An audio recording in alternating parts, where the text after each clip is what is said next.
Hello. I don't even know if these things work. Can you hear me? Yeah, but it's not on by the sound of it. I'm a pretty loud person, so Now it's on. Hello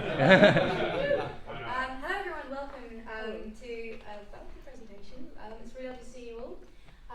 This is really exciting. I'm CCP Red Cape, community developer on Valkyrie. I have the honour of being the community developer on Valkyrie. I'm going to keep this short and sweet because we've got a really awesome presentation planned from one of our very, very committed, creative and expert players. He's gotten a couple of shout outs during the keynotes and stuff like that. We want to support our players as much as we possibly can. Just come back. That's pretty much all I wanted to say. Thank you guys so much for coming and for all of your support and for all the feedback on the forums and for being a part of this. It's just the beginning for us. And now that the game is launched, which is cool, it's time to get a bit better. So with that, I'm going to hand over to QuantumDelta, who's going to tell you how to be a better Valkyrie. Ladies and gentlemen.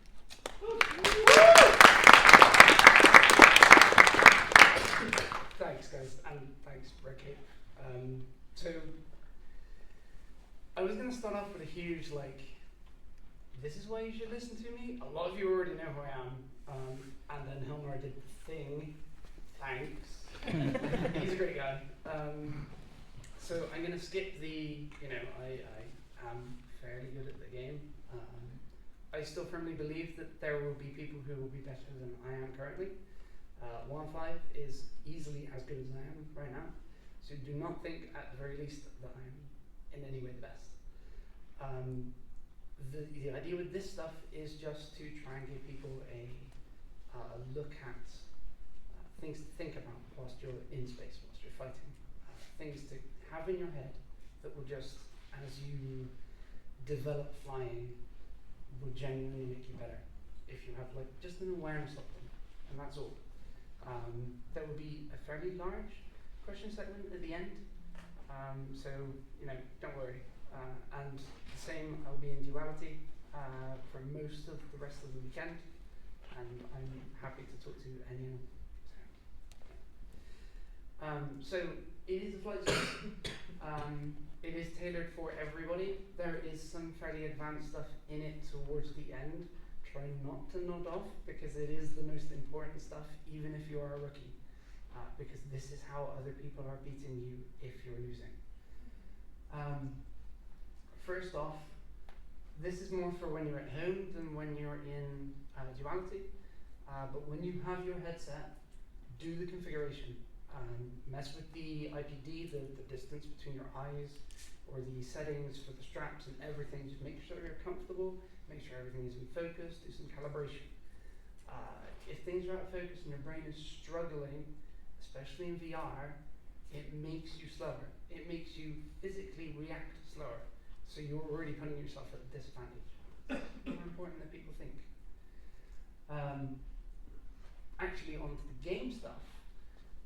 Another thing that a lot of people miss, especially the guys who have been playing recently in the actual game, here the guys in duality have given you 4 launch tubes with chips in to start with. You don't get to pick from them.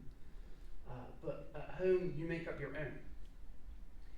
A lot of people don't use them, but they are probably your first best tool for putting up a fight against a team that you launched out in your favorite ship and you suddenly find out that actually the ship's really rubbish at killing anything on the field. You will have a really miserable time if you only ever fly one ship. So pick out a couple of different ones until you know exactly what you love flying, and then you can specialize if you want. But it really pays to have a fighter, a heavy, a support, and then there might be another class that might come along later on, or your next favorite ship or something that falls into a very specialist role. Think about the launch tubes; they help a lot. Missiles. I put this slide in. A few of the CCP guys, if they're actually here in the Newcastle team, during the alpha, missiles made me very bitter, very salty, and very miserable. They were very overpowered. They would track you forever, and there was a few occasions where I dodged a missile volley 4 times, and it still looped around and hit me. So, to me, I still needed them nerfed. They've done that now. missiles are much more of a skill shot. And if you're thinking flight mechanics, you are trying to shoot them into a pursuit curve so they come around and hit the target as it's flying along. You want them to merge. A lot of people don't get that until you do have it inherently, like instinctively in your head. Best way to use missiles, long range, medium range. Don't be afraid that you might waste them. They're infinite, they recharge, and they're head tracked, so they're really easy to fire off. This is the nitty-gritty stuff. This is the stuff that will maybe go over some of people's heads, but I tried to make it as simple as possible. But basically, in Valkyrie, much in the same as the vein of the arcade space shooters of the late 90s, fine throttle control is the thing that makes you king, at least in a fighter. If you can micromanage the speed you're going at better than your opponent, doesn't matter how good a shot they are, they're never going to line up with you.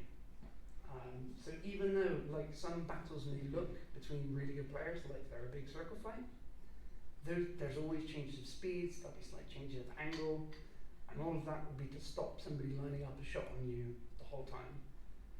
It's really subtle, it's really important, and it won't be something you will pick up straight away. Don't worry. But it's good to have it in your head. A lot of new players come in, they see the bots, especially, who will just have a big circle fight, and they just join in, and they think that's how you fly. But in an all-player game, you'll get blitzed, you will get lost. Think about how you fly. Think about where you're going next. Don't think about the targets in front of you. Think about surviving until you get a little bit better. That being said, score is important. Gets you unlocks. So try and kill when you can. Now, the advanced stuff. Wow. These diagrams are Air Force maneuvers. They're basic combat maneuvers. These are the only ones that weren't horribly abusive of gravity, which obviously we don't have as a thing. But Valkyrie's physics works very much like atmospheric flight, but without stall or gravity. So you have a lot more fun with that. It's a lot more about skill.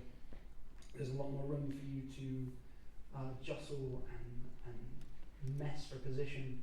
You can duck and weave around stuff, and that maneuver that I was talking about earlier, the speed changes, the random directions changes, is actually seen in the Air Force as the worst maneuver you can fly, because people might still occasionally hit you with guns. But in Valkyrie, you've got shields, don't matter. All you're trying to do is stop them lining up a continuous stream of fire. These maneuvers are more about trying to get you behind your opponent. So the first one is abusing gravity. They've gone up, which has shortened their turn radius because they're going slower. They've come back down behind the person because they've just gone in a lateral line. You can still do this with the brakes if the other person hasn't braked, and it works very well, as long as they're not completely aware of where you are to start with. Some of the others are a little more advanced. I'm not going to go into a full explanation on them because honestly you could. There's a Wikipedia page, I think it's called Basic Aerial Maneuvers or something like that, and there's like a massive list. The one that I really want to talk about is not on there, and it's called Guns Defense. It is your go-to maneuver. It's the most important one in Valkyrie because it stops incoming damage until you can work out what to do with yourself and how to get yourself back into a tactical advantage. And Guns Defense is the one that I mentioned. It is changes in speed, changes in vector. You can slide the ship if you hit boost as you go around the corner quite tightly, so you can angle yourself to go right up against the hull of a wreck or whatever is nearby, and that really helps. Because even if the person on your tail is really good, if you're swinging around a structure really tight, they can't get a shot on you. They have to go out wide, and that makes them take a longer route round to get a shot on you. So it doesn't matter what skill level you have, if you learn a few of these, you will do well.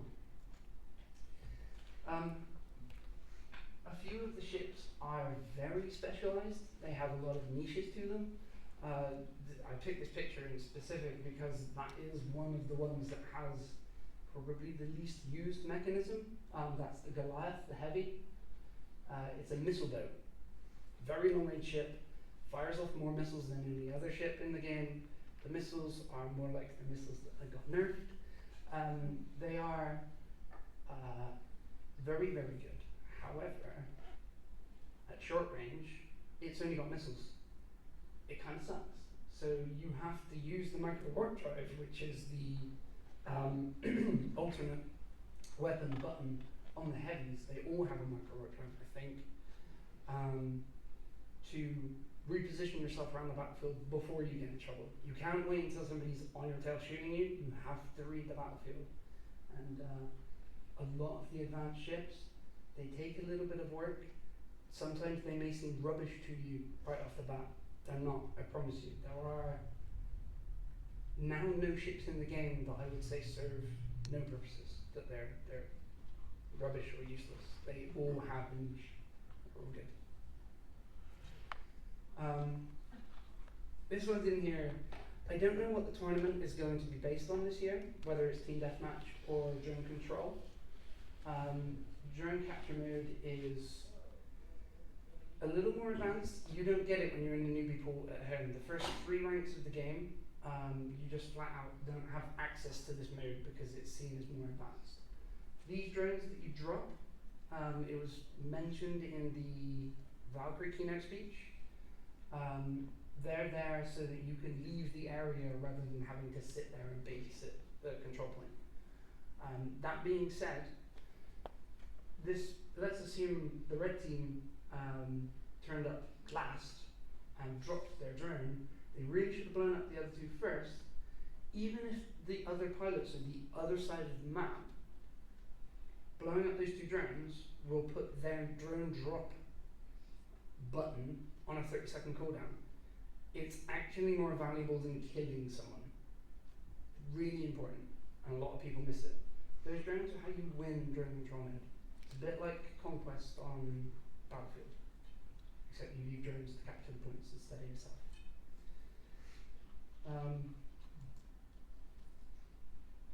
This is a bit of a shout out. A lot of people in a lot of games that are like Valkyrie, esports or otherwise, they will ignore the things that are not pure shooty ships. So this screenshot is actually from a fighter. I think it's from the Accord. But you can see there's a heavy in the foreground and it's a support ship and they're being buffed by somebody else. This fighter might be having more fun flying around doing stuff, but the other 2, they're winning the game. At the moment, the fighters might be very slightly underpowered, and I do mean very slightly. The heavies are very, very newbie friendly, and do have some overpowered tendencies to them.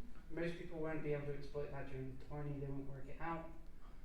The support ships are very overpowered, which put them in the hands of a skilled pilot. They win games more than anything else.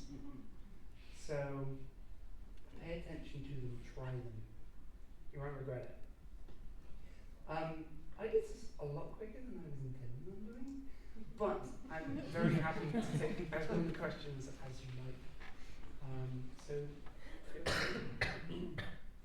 do we need...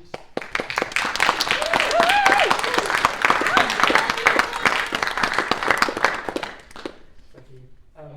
Do we need microphones or anything for the guys to talk, or can we just worried about people hearing? So if you have questions, you can, I guess, either come up here or just yell. Yeah, so I haven't played it a whole lot other than obviously some of the beginner missions, but basically seeing it black and white in the diagrams of obviously how to fly is a lot different than seeing a sky full of debris and asteroids and everything like that. So field of vision, what have you used thus far to kind of, I mean obviously being out far from the outskirts and then seeing your opponent kind of diving in, killing them, and getting back out is one tactic, but when you're in and then you go, oh shit, what are you doing in your mind to kind of... So this is one of the few things that I do a little differently to everybody else, but I use the radar a lot. A lot of people have trouble. There's a 3D radar in the middle of all of the cockpits. It's a globe. It has a representation of stuff above you, below you, behind you. So you don't even have to go like, what's going on? Where are we getting shot from? You can just look at the radar. It'll tell you. It even has markers for missiles once they're pretty close. So it really helps. Yeah. Anybody else? One thing I haven't figured out so far with the supports is when you actually buff your own teammate or you debuff an opponent. Yep. Once the bar filled up, does it stay for a certain amount of time once you let the button go, or does it directly take the effects away? So I haven't messed around with the build that they have here. It's slightly different to the build that the live players have right now. Partly because it's been tailored for this, and partly I think it's just a version or two behind. But the support ships, they all have head track lock on. Once they've been locked, if you hold the trigger down, you will continue to heal that person until they're either out of line of sight or sort of in a cone behind, like almost directly behind you. If you're following them with your head, you will never use them. So I'm not sure how to answer. It won't stay tracking if you let the trigger go. No, it completely answers my question, because I wasn't sure if I'll lose them in the head tracking if I'm still going to support them, or if they lose the effects I've given them. So consider for safety, after 90 degrees here, consider them at risk. Okay.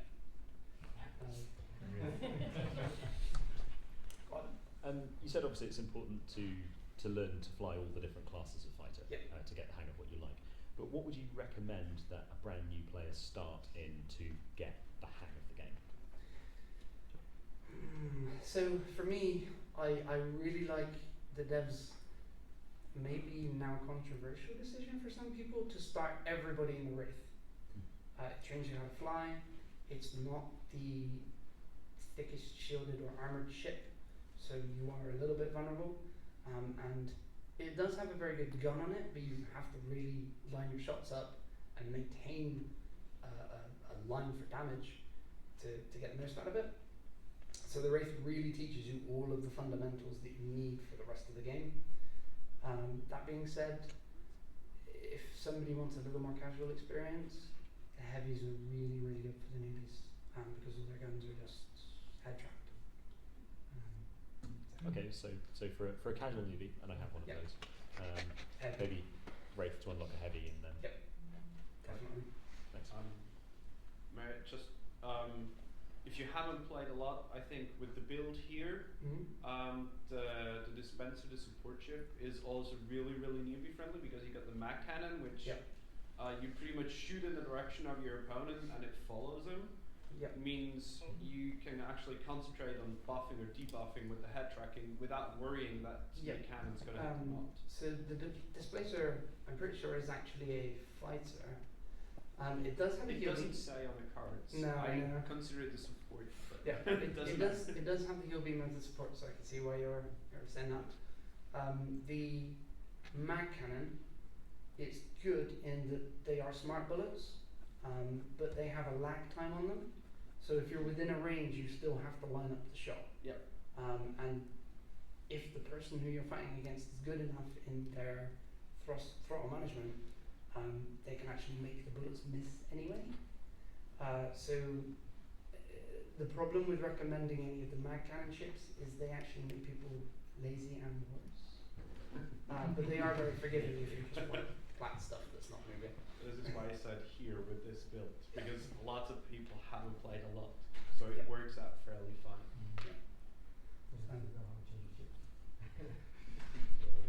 Anyone else?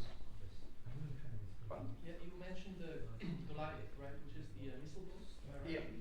So the way you described it, I guess I understood it's kind of like a sniper ship, a little bit more long range. So my question therefore is, does this game require, it's obviously form of an arcade game, but is it more like a does it really require more close type of teamwork? Because let's say Yes. a sniper bolt, right? It requires some form of protection because Yes. other guys are gonna piss off, they're gonna get sniped, and they want to go kill the guy that snipes them, right?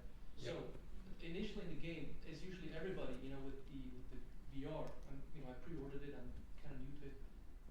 How is so far, statistically speaking, or the experiences you make, the teamwork? Because I think this is something that requires teamwork, right? So Yeah. how is it so far? Because it would be really shitty if you go in there with a missile bolt and you do a good job, but then your friends lead you to die all the time, and then you lose the game, because some guys are not watching your back. So how does that work? How do people so far play with each other that are not from the same corporation or whatever? Okay, so there isn't actually any clans or corporations or anything in the game just yet. Okay. If you squad up in game, which is also mostly done through Oculus Home's friends list at the moment, they're working on changing it, and they're going to make it a lot easier, I hope. I don't have any idea what the plans actually are, but I imagine they have a lot in mind for that. The squadding stuff is quite limited. It's only in game at the moment. There is in-game voice comms, always open mics for anybody who is in a squad. So there is that. But I like to give you an idea. If I'm in a Dominator and I'm shooting at a heavy, it might take me, 30 seconds with everything that I've got, not missing a single shot to kill someone. 1-5, I don't actually know if he's in here, I can't see him. Okay.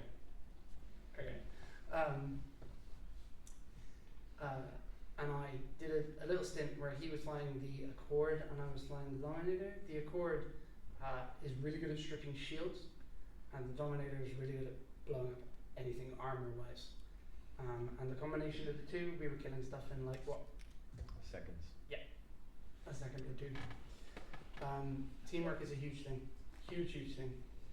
Even simple things, say you're not a really good pilot, but you're hanging back a little bit, you're in a sniper ship. You can tell your friends, this guy or a guy or 3 guys are chasing you. Go to ground for a little bit. Let the team catch up, or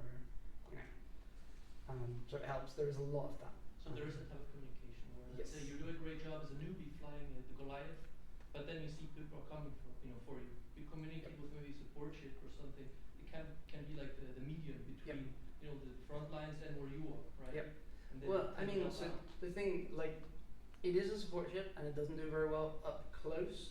But if you get in trouble in any heavy or any ship with a micro warp drive, one of the actual best tricks is to do the opposite of what all the newbies in those ships tend to do. And even some of the good pilots still do it.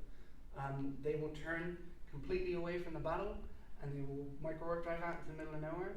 If the fighter pilot that's after you is really determined, you are still going to die, because the distance the micro warp drive gets you is about max weapons and lock range. But you're winning time Yep. for your team. So the best thing you can actually do instead is dive straight through everybody and just be like, yo team, this guy's on me, I'm bringing him through all of you, pick him up for me. And they all just go, okay. That guy.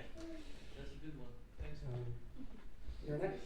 How do you select your targets when you go into a fight? Like, I tend to be not very good at the game, just like supporting it. Yeah. Just fly towards the biggest group of people, cycle Yep. through the targets until I find the guy with the most damage, and then I'll just try and pick him off. But do you try to pick up the support first, or what? So it depends on what I'm doing when I'm flying. If I'm in a Dominator, which is what I tend to fly, I will look for heavies and I will look for fighters, and I will try to ignore the support ships. The Dominator is very specialized in killing high armor stuff, like I said. The support ship is very, its shields are like 3 times the strength of its hull. So if you see a support ship without shields, that's your primary target, because it will pop in like 2 shots. But otherwise, you tend to ignore them a little bit. Tactically, it makes a lot of sense if the heavies go after the support. So if you're in a heavy, that's something that you should think about. The support ships can very, very well dogfight. So if you're in a support ship, things you want to think about shooting at are probably the fighters. And if you're in a fighter, the heavy is normally going to be the thing you're thinking about shooting. So it is a little rock, paper, scissors. So there's two of you there. I'm not sure which one had his hand up first. I'll go. It'll be a quick one. So what do you suggest for first weekend with the headset? My stuff's still on back order, so I don't have it yet. Sounds like 2 or 3 more releases of the game will be out before the headset shows up. So what should somebody do for their first weekend? You know, they get the headset, either playing Valkyrie or trying something else just to get used to the interface to eventually play Valkyrie.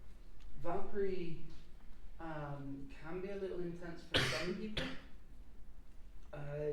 Honestly, if you spend a little time in Duality, you get a good feel that I would honestly say 90% of the people that I've seen try Valkyrie for the first time haven't had a problem with VR stuff. But some of the really sensitive people, they do have to ease themselves in. And ironically, Valkyrie's kind of competition. They don't really do the same thing, and I'm not that fond of the game, but Elite Dangerous is very, very slow, quite laboured in movement and manoeuvres, so it's much easier on you as a person playing a VR game for your first time. That said, Lucky Tales is also free. Lucky's Tale. Give that a try. Adrift is very good if you have a budget for it. And then there's a couple of other games that are worth looking. But there's in Oculus Home, there's a little like intensity rating on the shop, so you can buy based on that. Yeah. Go on. During the very opening moments when your two flights are coming into contact with each other, Yep. how do you pick your targets? Usually I should blast through and flip around on the very end while they'll concentrate on the teammates that can get on the tail. How would you line up your targets for the opening stage? So this depends on a few things. If I'm flying against people of equal skill, and everybody on my team is good, I will tend to go out first. I'll see if I can get a very quick kill on somebody coming at me or something similar, and then I will break, hopefully having most of the enemy team on me, pull them into a position where my team can just black them. It's hit and miss, but I am very aggressive as a pilot. There are plenty of other schools of thought, and all of them are pretty legitimate. There are support players who will literally just sort of weave around in the debris in the background until stuff starts going down, and then they'll like pop out, heal you up, and pop back in. So there is room for pretty much everybody and all the flight styles. So I don't think you're doing anything wrong.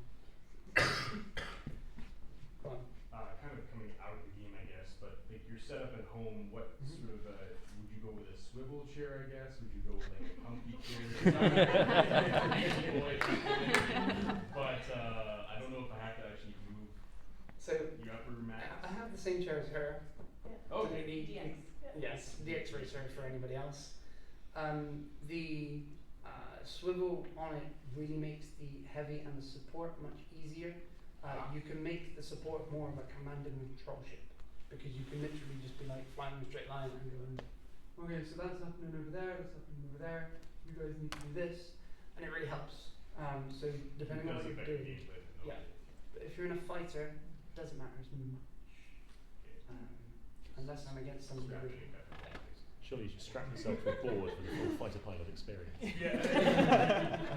If I'm in a dogfight with wands, I'm pretty much dead center, staring them straight forward all the time. Apart from if he gets off enough that I need to look sideways to release my missiles, because missiles actually fire off where you're pointing. So that's a thing.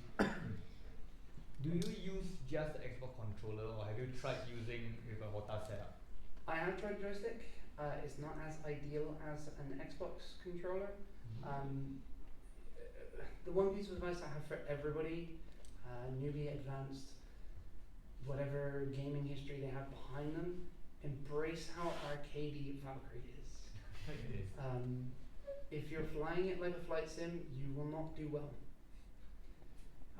You have to fly it like everything is on the line, balls to the wall. If you don't make this corner, you're going to get blown up, so you're going to be like 2 meters from the edge of this asteroid, so, you know, that's how Valkyrie needs to be flown, really. Fly it like Starbuck. Yeah. She loves the game. She really does. Katie. She's got an Oculus Rift at home and she tweets out about it on occasion. So. Did you have to see her in game?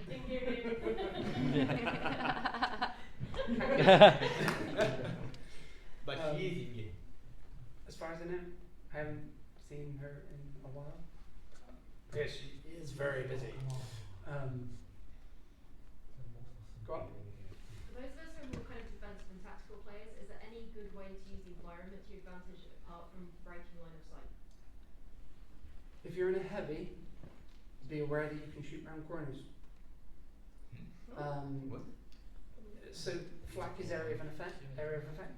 So if stuff is chasing you around and you get around the corner and you flip, you can shoot them before they can see you, let alone line a shot up on you. There's lots of stuff like that. The other thing to bear in mind, if it is a fighter chasing you around, they can also loop their missiles around the same thing. So swings and roundabouts. But you can be very creative with flying behind and around obstacles. I've done the same to once. We had a dogfight last week where we were fighting around a wyvern wreck, and I ducked through one of the sort of blown out panels, looped around, clipped my wing on the side of the slot that I was flying through to lose all of my speed, swung right around the edge and just loitered on my brakes until he came out. You can do loads of little stuff like that. It's really, really good. Anybody else? Cool. So thank you all very much for coming. I honestly wasn't sure how many people would actually be here. But you've all been lovely. So thank you very much. Thank you.